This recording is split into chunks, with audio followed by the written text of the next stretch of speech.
Seção 8. Do processo legislativo. Subseção 1.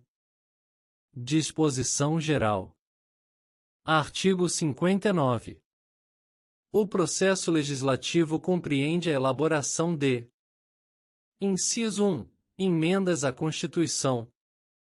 Inciso 2. Leis complementares. Inciso 3. Leis ordinárias. Inciso 4. Leis delegadas. Inciso 5. Medidas provisórias. Inciso 6. Decretos legislativos. Inciso 7. Resoluções. Parágrafo único.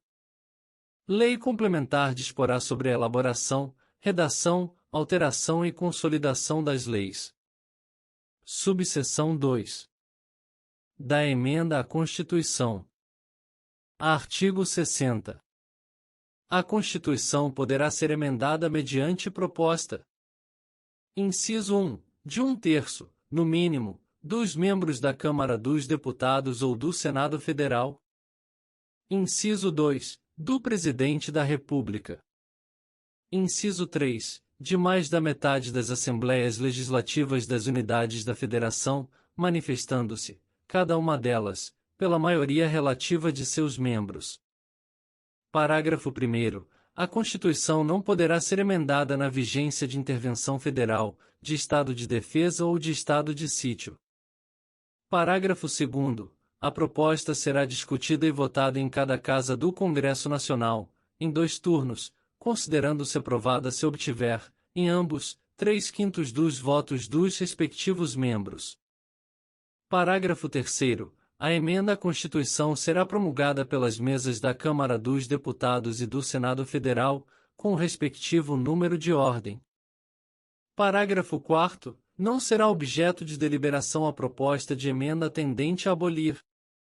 Inciso 1. A forma federativa de Estado.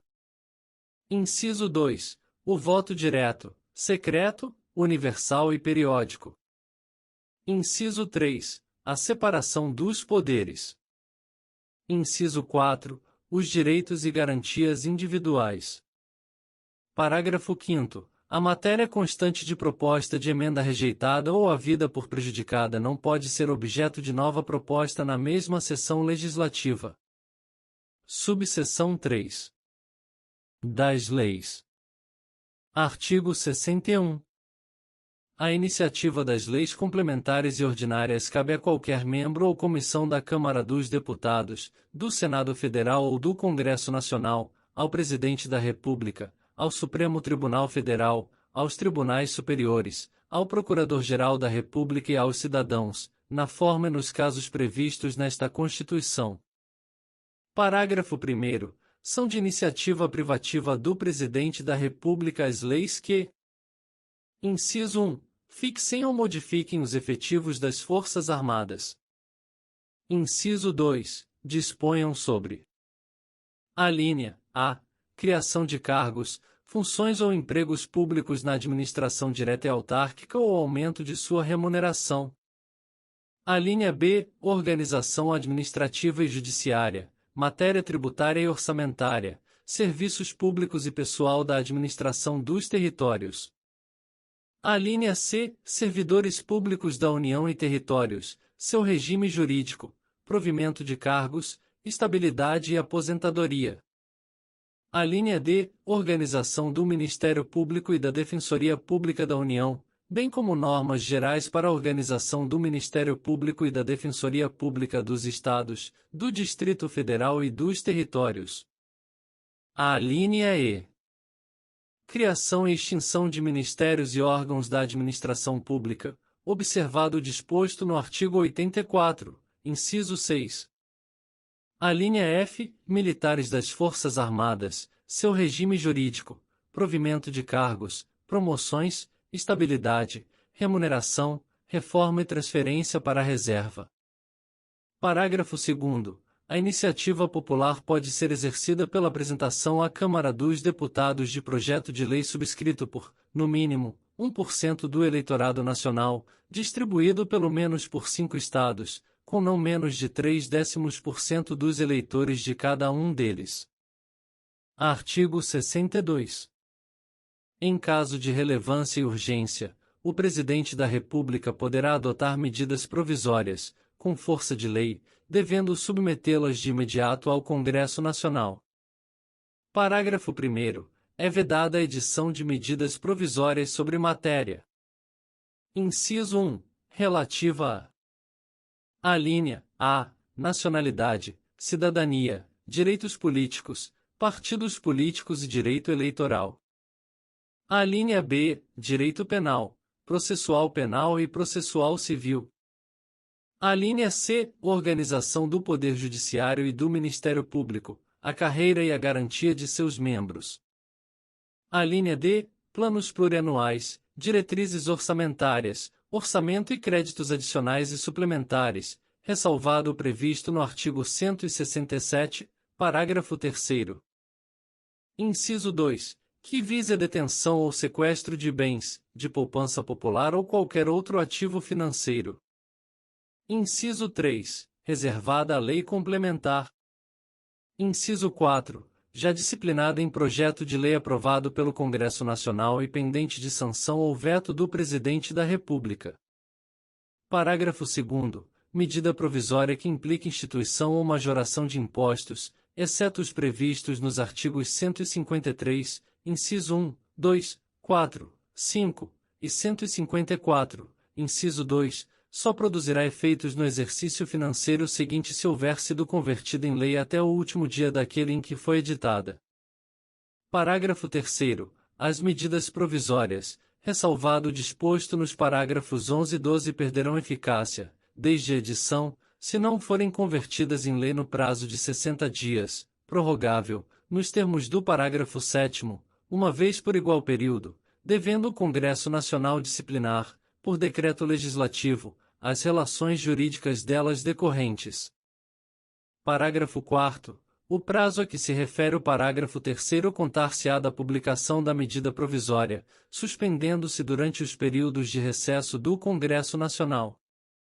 Parágrafo 5º. A deliberação de cada uma das casas do Congresso Nacional sobre o mérito das medidas provisórias dependerá de juízo prévio sobre o atendimento de seus pressupostos constitucionais. Parágrafo 6º. Se a medida provisória não for apreciada em até 45 dias contados de sua publicação, entrará em regime de urgência, subsequentemente, em cada uma das casas do Congresso Nacional, ficando sobrestadas, até que se ultime a votação, todas as demais deliberações legislativas da casa em que estiver tramitando. Parágrafo 7º. Prorrogar-se-á uma única vez por igual período a vigência de medida provisória que, no prazo de 60 dias, contado de sua publicação, não tiver a sua votação encerrada nas duas casas do Congresso Nacional. Parágrafo 8º. As medidas provisórias terão sua votação iniciada na Câmara dos Deputados. Parágrafo 9º. Caberá à Comissão Mista de Deputados e Senadores examinar as medidas provisórias e sobre elas emitir parecer, antes de serem apreciadas, em sessão separada, pelo plenário de cada uma das casas do Congresso Nacional. Parágrafo 10. É vedada a reedição, na mesma sessão legislativa, de medida provisória que tenha sido rejeitada ou que tenha perdido sua eficácia por decurso de prazo. Parágrafo 11. Não editado o decreto legislativo a que se refere o parágrafo 3º até 60 dias após a rejeição ou perda de eficácia de medida provisória, as relações jurídicas constituídas e decorrentes de atos praticados durante sua vigência conservar-se-ão por ela regidas. Parágrafo 12. Aprovado o projeto de lei de conversão alterando o texto original da medida provisória, esta manter-se-á integralmente em vigor até que seja sancionado ou vetado o projeto. Artigo 63. Não será admitido aumento da despesa prevista. Inciso 1. Nos projetos de iniciativa exclusiva do Presidente da República, ressalvado o disposto no artigo 166, parágrafo 3º e parágrafo 4º.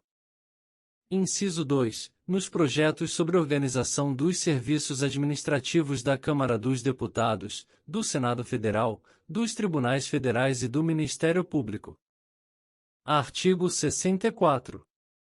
A discussão e votação dos projetos de lei de iniciativa do Presidente da República, do Supremo Tribunal Federal e dos Tribunais Superiores terão início na Câmara dos Deputados.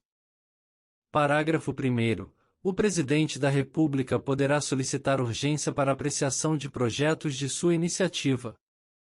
Parágrafo 2º. Se, no caso do parágrafo 1º, a Câmara dos Deputados e o Senado Federal não se manifestarem sobre a proposição, cada qual sucessivamente, em até 45 dias, sobrestar-se-ão todas as demais deliberações legislativas da respectiva Casa, com exceção das que tenham prazo constitucional determinado, até que se ultime a votação. Parágrafo 3º. A apreciação das emendas do Senado Federal pela Câmara dos Deputados far-se-á no prazo de 10 dias, observado quanto ao mais o disposto no parágrafo anterior. Parágrafo 4º. Os prazos do parágrafo 2º não correm nos períodos de recesso do Congresso Nacional, nem se aplicam aos projetos de código. Artigo 65. O projeto de lei aprovado por uma casa será revisto pela outra, em um só turno de discussão e votação, e enviado à sanção ou promulgação, se a casa revisora o aprovar, ou arquivado, se o rejeitar. Parágrafo único. Sendo o projeto emendado, voltará à casa iniciadora.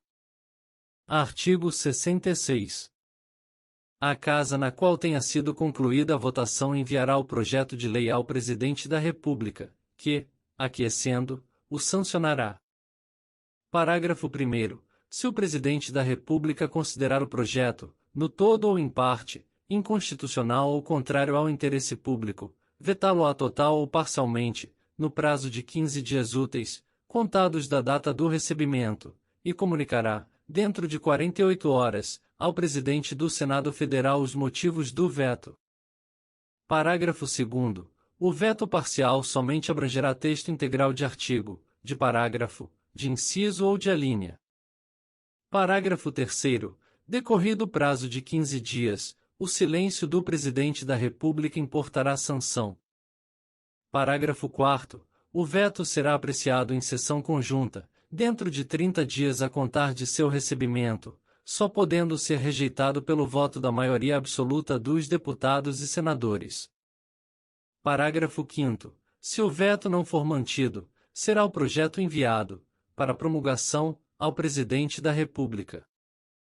Parágrafo 6º. Esgotado sem deliberação o prazo estabelecido no parágrafo 4º, o veto será colocado na ordem do dia da sessão imediata, sobrestadas as demais proposições, até sua votação final.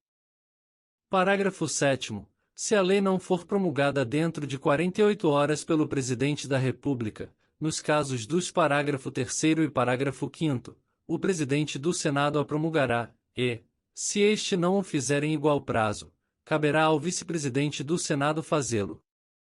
Artigo 67.